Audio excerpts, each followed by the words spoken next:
Hello everyone, my name is Christian. Welcome to Tekpon. Today our guest is Saravana, the founder and CEO at Kovai. Hello. Yeah, hi Christian. Hi, very nice to meet you after SaaS Talk. At first, please tell us what is Kovai.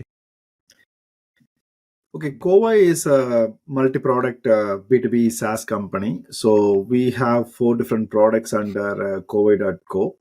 Originally, we started as a single product company back in 2011, and then over the period, we started building more products. So then we need an umbrella brand to represent ourselves. So around 2018, we decided to brand ourselves as a Kovai.co. There is an interesting story behind the company name itself because I come from a city called Coimbatore in India. That is Okay. where our majority of our India operations. In fact, our entire India operation is based out of this city called Coimbatore, and the other name for the city is called Kovai, and that is why we named the company as Kovai. And there's also an interesting story how we acquired that domain as well, because as you can imagine, if the name of the city, that domain is very popular. So it was with somebody for 20 years. It took me 2 years to get that domain from him. So Wow. yeah, we own the domain kovai.com.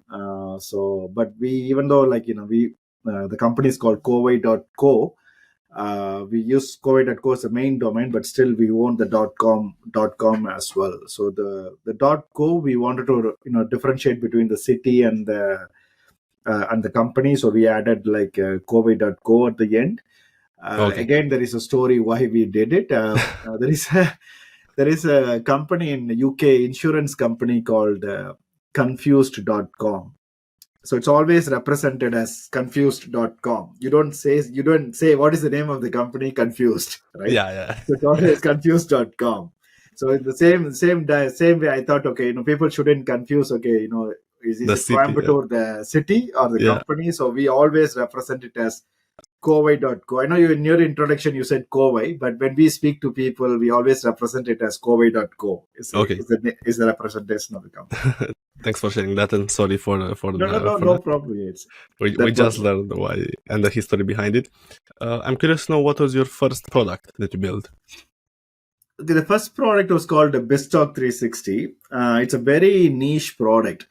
I'm a technical founder. I know I come from a very deep technical background. So Microsoft got a product called BizTalk Server. It's one of these server products. That product, for Microsoft, it's about 22 years old product. That one for Microsoft, it's a very old legacy product. It's well known within the large enterprises. So what it does is, like if you look at big companies like BBC or Shell or somebody like that, they will be using 10 or 20 different systems to run their day-to-day activity. They might have SAP for their ERP, and then PeopleSoft and Salesforce and this and that. At some point, they need to integrate all of this together, and that is what this Microsoft BizTalk server does. So I worked as a consultant for 10 years, building solutions for the large companies. I was working for Microsoft briefly, and then Fidelity, Accenture, and those kind of companies. Okay. In the 10 years of my experience, I identified a lot of gaps in the product from Microsoft. They are not, of course, they're not addressing each and every requirement from end customer's perspective. They always leave, they can only do so much as a platform company. And I identified things around security and monitoring and operations, and how to run a large project, and those kind of things is what transformed into the first product called BizTalk 360. So I built the product myself. Started as a single founder, and still a single founder company. I started myself, and so that's how the company got started, BizTalk 360. And for the first 5 years or so, that was the only product we focused on. Until 2016, just one product. We scaled it all the way up to some 400 or 500, so somewhere around that range, enterprise customers. And then we started identifying other opportunities, and then we started building multiple products. So we'll cover along on the way. Yeah. Yeah. And no acquire the products, you just build products, right? We have acquired a couple of small products as well. Okay. But what it's more like, like either tech acquire, or like a people Mm. acquisition. So we actually, like we in fact, like we one of the product we acquired called Cerebretta, we tried to market it as a standalone, as one of our products in the portfolio, but we felt it's too much of it's taking a lot of bandwidth and the focus to to scale a product as an independent product. So we just put them inside one of our products now. Yeah. So we have, at the moment, we have four products in the portfolio. BizTalk 360 is, of course, we discussed briefly, and then there's a Okay. product called Serverless 360, which is focused on Microsoft Azure. And Document 360 is another important product, which is actually like a fast-growing product in the company, and nearly half of our workforce is focused. Even myself, over 50% of my time is focused on Document 360, and there is a product called Churn 360, which is on the customer success. So these are the four products we are focusing at the moment. That's amazing. I really like that you answer my questions before I ask them, because I wanted to ask you about the four products. I wanted to ask you about the name, but you really like to explain. And I think it's super important, because we need to understand it, and the audience needs to understand. So my next question would be, do you have some favorite customer success stories that you can share? Yes, sure. I think when I go back all the way back to the early days, right? Like I just launched the product back in 2011, and within a month or so, like within a couple of months, within that period, I received a request from Shell saying, okay, they're interested in the product, and then like, okay, they wanted to discuss. Yeah. And I was not hopeful. Like you just launched the product, and that time I was the only guy in the car. Nobody. There's not. I didn't even have a team. Like I just Wow. spent 1 year building the product, and then I launched it because I had a blog, and uh, uh, through the blog they came to know like I just launched this product, and I received a call from the Shell headquarters in London, because I'm based out of London. Wow. I went there to their headquarters, as a room full of, in a big conference room with some 30 people sitting together, and then I was the only one. And then they asked me to explain about the product, and then they said, okay, the reason they called me there was they were actually planning to build something similar for themselves, because Okay. they're facing all the problems, like what I was trying to solve. And they had a big budget, and they were almost about to sign a contract with one of those outsourcing companies, like either based out of India or as Netherlands, something like that. And I Okay. think the budget was something around, over close to $2 million, something like that, to build. And they just gave me the full spreadsheet with, like these are the things what they are going to build. And they asked me, okay, tell me how much you already cover in the product, and what is your roadmap looking like. And I ticked almost like 70% already, like of that checklist, and say we already have this, and Yes. you can use it now. And then they discussed, okay, the remaining 30%, can you just do it for us? And I looked at it and I said, okay, out of the 30%, 20% I can do it, because they're very generic requirements. I can actually, it's applicable for everybody. But last 10% is more a very shell specific thing. I won't be able to do it. And they agreed for that. And also they paid substantial money for me to just focus on their requirement for next 3 months or so. And so they kind of, funded that development. And they're happy to, just keep me all the IP, and they didn't want any of this. They would just want to buy the product, but they will say it saves significant money and also time. They would have taken like another 18 months or 2 years for them to get whatever I built. And then that is how, and by the way, they're still our customers 10 That's years. amazing. Like they still use it big scale, and then they're using it. And also similar story, I closed at one point, Microsoft was big themselves, was one of the biggest customers of the product. So I had a long meetings with them. I flew to India. Where the IT operations of Microsoft was running.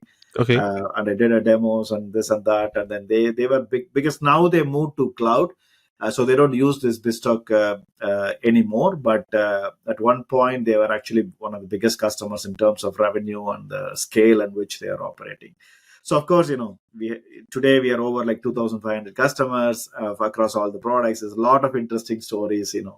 These are all like the early ones where I was alone. And Yeah. by the way, the shell, I told them, like I'm a single guy. I don't want to hide anything. Like, okay, this is what and they were happy with it. Okay, they understand. Nice. They bet on me as an individual. Okay, you can trust this guy. He knows what he's talking. He understands the problem space and he understands everything. So they trusted. So see, that's an important lesson, for a lot of founders. You can still win big customers. At the end of the day, they need a lot of small partners as well for them to succeed. So if you got the right products, right offering, and right domain expertise, you can still win big customers. Today, if you look at our customer base, because of the nature of the product, it's we have IKEA and Boeing and Mercedes and Volvo and all these brands using our products. Amazing. And I think you're still grateful to the guys at Shell, right? Yeah, Because I'm still in touch. In fact, like one of them was retired, but still, they all respect me, because I did work very closely with them. So that's amazing. And right now, you mentioned you started alone as a solo founder, but right now, how big is the overall team? today we are close to 300 people. So yeah, I started alone, and then for the first 30 customers, I was alone. I did Wow. everything with the first 30 customers. Wow. And then I set up a team out of London. We didn't have an office. I just converted my living room. It's a typical, startup story. I just Yes. converted Wow. converted one of my living room, but I didn't set it up like a proper office space. I brought carpenters and just converted in a proper desks and everything, and then and then hired like 5 people, and we were running like that for some 18 months or something. Then when I decided to scale, then that's when we started India back in 2000, end of 2013, and then we scaled to 20 people in India, and we were like that for 1 year or something like that, and then to around 45 to 50 people. We were like that till 2015, or even up to 2018. We were only like a 50 people company, and only in 2019 I thought, okay, it's some 7-8 years now, it's all going pretty good. You can carry on working like this, or you can think something bigger and do something bigger. And that's when I thought, okay, let's plan for 2030, and can we create a really massive company. We can't do it if with just 50 people, but we need something bigger scope, bigger scale. And I straight away signed a contract for a building contract, the workspace for 300 people. We didn't have that many people, but I signed a lease for a 10 years lease for 300 people. And then we invested like over $1 million on the just setting up the office in India. Wow. We wanted to make it like a really nice office space and a good place to work. And then we didn't have people. We just invested and we set up everything. And since then, we hired like at an average of 8 to 10 people every month. And Wow. today we are close to 300 people. Yeah. That's amazing. And how do you divide your teams? Do you have separate teams for each of the product, or everybody works on everything, or how does it work? No. It's internally, we run it like 4 different companies. Okay. So they are completely small startups on its own, because I strongly believe a small focused group is much better than larger teams. So we try to keep that kind of a startup mindset, like a small group. Document 360 is bigger. It's about 120, 130 people. But the other teams are like 50 to 60 kind of a range. So we keep it pretty much isolated teams. It's a full stack. People who are like the sales and marketing and engineering and everything is completely isolated. And of course, we have like a horizontal layer at the top, doing some common operations like recruitment and accounts and some of the VPs at the senior management. We go cross product, but inside, like every product is a small company on its own. Yeah. But let's say if you want to sell a product, can you do that? We can, yeah. So if you want to just sell one product, you mean you sell a company? You mean like a Yeah, a small company from the four yeah. If you companies. wanted to sell, say, let's say for example, okay, we decide to sell Document 360 Yes, to somebody, we can do that. nice, Yeah. So nice. the structure is there to support it. Yeah, but whether we want to do it or not is a different question. But yeah, the Yeah, structure wise, yeah, there's no. It's a very clean structure. It's nice, not messed up inside. Yeah. nice. I think that's really important. And how about the culture? How would you describe it? You grew quite fast. Yeah, I think culture wise, it's a pretty good, like we, as I said, we still maintain that the young startup mindset, because that is what people lose when you scale. And that can eventually happen, right? Because when you're 20 people, you know everybody, and it's easy to communicate and do things. But when you're 300 people, you definitely, the things need to change. I'll say there are certain things improved and changed over the life of the company, but still we maintain that very transparent and open culture, and it's a very small teams. They all know each other within the product. At least each product, they all know each other, and there are a lot of cultural things, like every quarter there is team outings, and Nice. whatever we did in the early stages of the business, we still try to do as much as possible. And internally we have this team as a culture code is, together we grow is the code we use, and that's the culture we you grow, we grow. It's not that like only the company can grow and the employees, they can't grow. We just maintain that all the time, and we keep telling again and again, like it's a we are all in this together, and we push it in that way. And also, I am still accessible, like I did, like I, I think there is still a hierarchy is required in a company, because you need to maintain, because otherwise it's very difficult to scale. Yeah. At the same time, you need to cut a balance of having like a flat, logical flat structure. You still, anybody can ping me, like there is no restrictions, and even today people ping me. And also have something called message to CEO. There is a option in our, we use Teams. So there is a channel, it's called message to CEO. So I am only available there. People can raise any suggestions and things like that. So yeah, I think I still maintain a very close culture. Typically, my next question will be about funding, but I know you bootstrap. So this is also why we want to invite you to the awards to pick the Bootstrapper award, because you've done something amazing. Why did you bootstrap, or why should people bootstrap? What can you tell us about this subject that is growing every day? Okay, why did I bootstrap? I will say to some degree it's a more of a accident, and it kind of worked out in my case. It's not that I made the decision, I am going to only bootstrap the company, and I'm Or not you're going to get against funding, or yeah, I'm not going to raise money. yeah, It's yeah, not that yeah, mindset, because as we discussed, the first product, BizTalk 360, if I look at it, all the scenarios worked out extremely well for a small team to be bootstrapped and be successful. The context is very important, because today, for example, Document 360, I don't think we can survive as a bootstrap company, because you need a lot of money to acquire customers for our later stage products. yeah. But BizTalk 360, what happened was this story I was telling, it's like Shell, right? There's no customer acquisition cost. Like, okay, Shell contacted me, I went there and I presented, and I was able to close a deal, and the money was coming. The first product is a very small market. The way I was acquiring customers in that market was that famous saying, right? Do things which doesn't scale. Like I was doing one by one, reaching out to the known contacts, and then presenting in user groups, and very low customer acquisition cost. So that worked out extremely well, and in way of like the team size was also very small, and our expenses were also very small, and the funding was continuously coming, and that helped us to bootstrap the whole thing.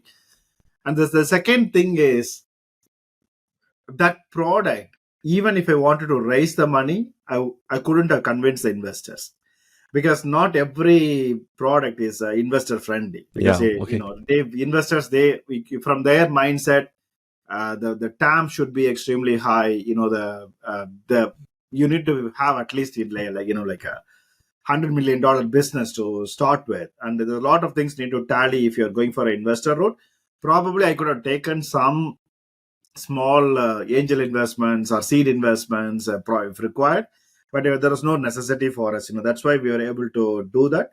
And after running it for 4 or 5 years, you have enough money, and our expenses were like we built up the pile of cash required.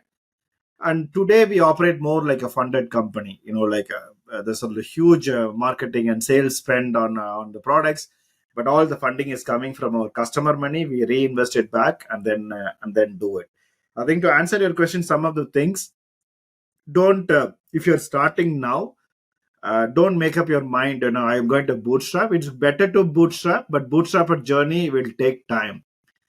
Even in our case, if you look at the first 8 years, we were very slow. Maybe that is a kind of a double thought. Probably if I had taken the money, back in 2014 or 15, probably would have scaled up much faster. There's no right or wrong things, but it Of course. what for us, and this is what happened in our case. Yeah. Yeah, but still it's impressive because it's the hardest journey, solo founder and bootstrap. And I'm curious now, would you do it again? Let's say if you were to start a new company today, would you choose the same path, or would you like Okay, I to? think whether I will choose the same path, you need the money one way or the other. You can't run a business without money, because today, hiring, people are expensive. Even if you have a team of 10 people, you still need a lot of money to run it. The question is whether you will bet your own money or you will take somebody else's money. But what I've seen is, even founders who are very successful exit, they go and raise money as a first thing. They go raise money, and then kind of maybe give you freedom, so you don't need to worry about that part. So if I'm going to scrap, or maybe, let's say, for example, I had an exit and then I sold Covey.co, and after 2 years I wanted to start, probably I'll go with the VC route, because Yeah, the thing is, now I kind of got a green card, right? Okay, raising money will be easy. If I, yeah, if I go and tell them, hey, okay, I'm starting, who wants to invest in me? You'll get the money. So yeah. why not do it in an easy way, rather than working hard? Oh, okay, you still need to work hard, but do you need to risk yourself? Or you can do bigger stride from day one. You don't need to Of, go of course. gradually slower. That's what a lot of companies. I know a couple of my friends who got a good exit. They raised a seed round of 26 million. They don't even have a product. They just okay, we are starting, and the starting price is 26 million. Yeah, we have a similar story with Alex. After he did 5 exits, he first bootstrapped Tekpon, but he realized it's easier to work with others people money. You're not that conservative, and you're willing to invest. And also, it's the advice that you get more important, and the connections and everything. So yeah, I know Yeah. what you mean. Okay, my next question will be about challenges and mistakes. Do you have some top 3 mistakes that you made, or top 3 learnings along the journey? Yeah, I think the mistakes. I think if you ask majority of the founders, it will come to a couple of points. One, making mistakes on wrong hires is one of the common mistakes, and that I feel, I won't say it's a mistake; it's a learning. It's inevitable. When you're hiring a lot of people, you can't be right all the time. People, because you're only going few interview rounds, right? Okay, on based on that, you're making some judgments, and bringing people on board. So I've done a few hiring mistakes in the past. It's a typically a wrong fit. You brought them, let's say, for example, I brought up somebody from Microsoft to come and work for us. it didn't work. Like after 4 or 5 months, it didn't work out, and then we had to part. But we're still friends. But if you look at it, at that point in time, I didn't realize um, you need to have people at the same level who understands, because if you hire somebody with like coming from Microsoft, they got all those cushions, right? Like, okay, they got a lot of resources, and they got the way they operate is completely different. Here in a startup world, you might need to find somebody more who are really hands-on, and the things are completely different. And for somebody to like move from there to here, it you know it may or may not work out, but maybe somebody really wanted to go down and try that. But in a lot of cases, they are always in a dilemma. Am I missed out something, or did I mess up my life, and came and started working. And so that mindset will also always be there. Yeah. And it's only very few people can come out and work. And it happened 2-3 times for me, not even once. Oh, The initial days, I had somebody in London. He came from a banking background. In London, if you're in a banking background, it's really good position to be, because it's all financial institution and you coming out. So it didn't work out. That was a dilemma. So those are some of the learnings. Today, we are very cautious. Okay, over experience, we know now. So what will work, what won't work. We'll make a decision very quick. The other mistakes, challenges are the product lines. So we made mistakes around being a multi-product company. We have tried other products, and then we couldn't succeed and fail. So that's yeah. also learning. Yes. So what I learned from there is, like, as an important statement, uh, don't build things you can't sell. Don't sell things you can't build. So both are true. Sometimes you will be able to build something, Yeah. but you won't be able to sell it. Sometimes it's the other way around. You Yeah. can't you can't build it because you don't have the domain expertise. Like your experience with Shell, where you couldn't build that 10%, but still you're honest with them and you build a good relationship, and still they prefer to work with you rather than. Yeah, so we have killed some products. Like we spent a year or something, and then we thought we don't have the expertise to build those products, because it requires different level of domain expertise, and we killed it. So yeah, I think there's, of course, a lot of learnings, but typically it will come to either product decisions, or even GTM decisions. Sometimes you go to wrong markets, invest a lot of time, and figure out, okay, you shouldn't be there. Yeah. Okay, now I'd love to know the future vision for the company. I feel like we are in a really good position in terms of what you have built, and it is actually 12 years now. So like since we started, so we have done a lot of learnings, lot of experiments, and then now we settled down with the 4 products now, and all the 4 products are in like a kind of a scale state. So it's not that all of them are kind of a product market fit. Okay, the churn 360 is a bit early, but still we have got some traction, and it's going in the right direction.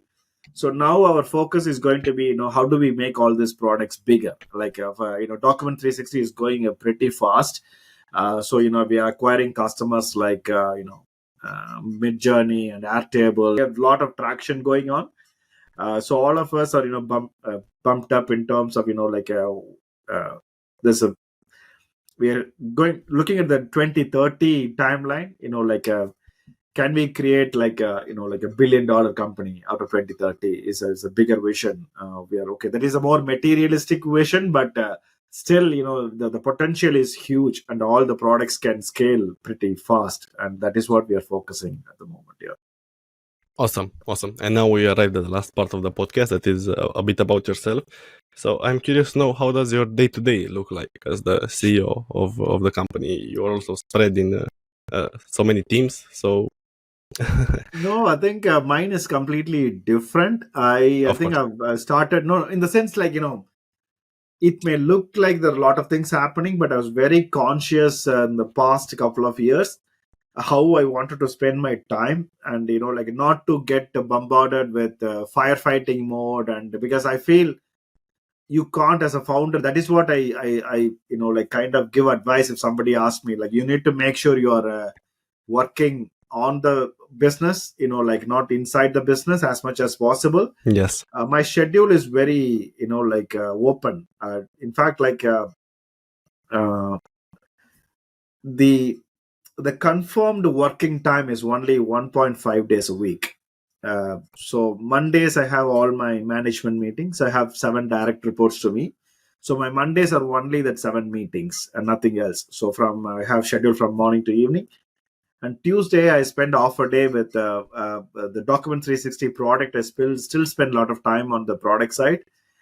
So I work with the engineering team, and then the product updates and suggestions. That takes a couple of hours on Tuesdays, and then after that I spend time with my recruitment team and then my finance team, and that's it. And then the remaining 3.5 days is more about ongoing challenges. If somebody raises The big needs my picture. time, Yeah.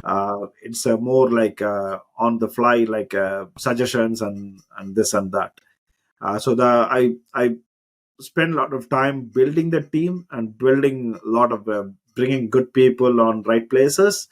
That's why the Monday is basically very important. I pay a lot of attention, learning what how things are moving and suggesting, and Yeah. so that is how I operate. So yeah, sometimes you feel you have a lot of time. What am I doing? But Yeah, it's I good know. in a way, like you can strategically think about what's next and the bigger vision. Yeah, from outside it may seem that you're not working. Yeah. Yeah, that was my next question regarding how do you do it, but you already answered that you have to hire the right team and competent people. So I'd love to know how you started your career, let's say after college. Sure. I think I finished my undergraduation back in '97, and 3 years I Oh, worked in India. 2000, I actually I worked for 3 years in India, and then I came to UK in 2001. So that's when I moved to UK. So now it's nearly 23 yeah. years since In I moved to UK. 2002, I was born, so it's a difference. That's the difference. Yeah, maybe my experience is your age. So Yeah, yeah. yeah, I think I'm always a technical guy. I was very passionate right from the young age. Got hold of the PC at a very very young age, which is a bit not normal in India, because back in '97, getting hold of a PC was very expensive. You can't afford it. I had to fight with my dad. My dad used to need to get a bank loan to get me a PC. Wow. He can't buy it, so you need to buy a loan, take a loan, and then I got a PC. Luckily, I got connected to that, and then all, even today, like I'm technically I like to do more technical things than the business side of things. And then 10 years after moving to UK, 10 years I worked as a consultant, initially with an American company, and then Microsoft briefly, and then Accenture, and then a company called Fidelity Investments.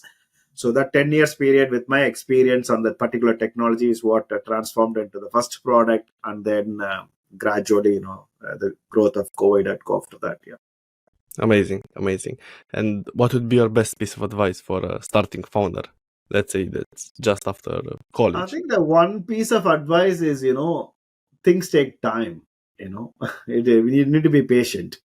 It I'll say, for a business to be reasonably successful, you're looking at 7 years. That is the time scale you need to have in mind. But today, everybody straight out of college, they really want to, jump and build something, and they think they will be millionaires. And you might, there is a small portion, if you're in the right place, right timing, you may be there. But in general majority, you need there is nothing called overnight success. People today can look at it and say, hey, we were so lucky, and we are we are running a success, but it took like 25 years of effort Only. overall. Yeah. Okay, 15 years of my personal experience, and then putting that experience in the right places, and then continuously executing without step by step. Even today, it's we are not done yet. From here, another 7 years, right? Can we go? The bigger dream will take much longer. you know okay, some companies go super fast and they reach IPO in 6 years or something, but uh, that's harder, like if somebody is starting, and also the other thing is, uh, I recently read that book from Waze founder Yuri, like fall in love with the problems, not the solutions. Yeah. That's Yeah. a very important statement, because I said you need 7 years, right? You need to think, can I live with this problem for 7 years? Because you're solving a problem, that problem is worth solving, and it will take 7 years for you to solve that problem. So if you don't have that passion to solve that problem, after 2 years you'll get bored. Like, okay, that's what a lot of times happens. People jump. Oh, I did try 2 years. Okay, it's boring. Not exciting anymore. Jump. Another 2 years, jump, and at the end of 7 years, you have nothing basically. You're right. Yeah. So you also have to love your customers, or to have a kind of understanding with the customers. Some Yeah, I common think I'll points. say the problem what you're solving. Yeah. The base is a good example. There's people think it's a navigation application, but it's not a navigation application. It is a traffic jam solving application. That is their core problem, Yes. right? Yes. You need to, once you solve that one, there are millions of people with this traffic jam issue. They will all be happy. Yeah. That's a great answer. I have one last question that I ask everybody on the podcast. What's your favorite SaaS product that you use, but apart from any of your own tools? I like Microsoft Teams, or even Slack. Okay, I never use Slack, but I know the concept is extremely good. Yes. If you look at it, people used to, we ourselves, like the first 5 years or something, like before we moved to Teams, emails and the internal emails got, like 20 people on the chain, and the conversations goes forever. It's a completely, even though it looks like a very simple logical thing, but it transformed everything. I think today I'll spend like 6 hours inside Teams basically. Everything runs inside Teams. Even my personal things, I have my own personal channels and personal teams, and I manage everything within Teams. So it's a great product. Thank you so much for this. Is there anything else that you want to mention today on the podcast? And I think it's good. I think we covered a lot of things. Yeah. Thank you very much for having me on the show. Yeah. It is fantastic, Saravana. Thank you so much for joining. Thank you.